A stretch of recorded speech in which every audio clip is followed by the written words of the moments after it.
আমরা আজকে এসেছি উষা হার্ডওয়্যারের পক্ষ থেকে একটি নতুন মেশিনের ভিডিও নিয়ে। আপনাদের আজকে দেখাবো দুধ দোয়ানো মেশিন। প্রথমে যে মেশিনটি দেখাচ্ছি এটা হলো ছোট 15 লিটারের এটা জ্যারিকেন আছে, এর সঙ্গে 1.5 ঘোড়া মোটর আছে। এটি আপনাকে ক্যারি করে নিয়ে যেতে হবে এইভাবে। এর সঙ্গে আপনারা সমস্ত ফিটিংস আপনারা পাবেন। এটি 15 লিটারের জ্যারিকেনে চলবে এবং 1.5 ঘোড়া মোটর দিয়ে। আর যদি কেউ বোর থেকে বড় নিতে চান তাহলে এই বড় মেশিনটি আপনারা নিতে পারেন। এতেও 1.5 ঘোড়া মোটর দিয়েছে, মোটর আমরা ছোট দিই না এবং কাজ বেশি হয়।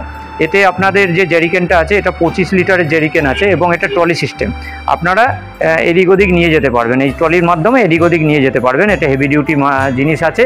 এই মেশিন যদি আপনারা নিতে ইচ্ছুক হন আপনারা আমাদের সঙ্গে যোগাযোগ করুন। আমাদের ঠিকানা হলো উষা হার্ডওয়্যার স্টোর, বহরমপুর।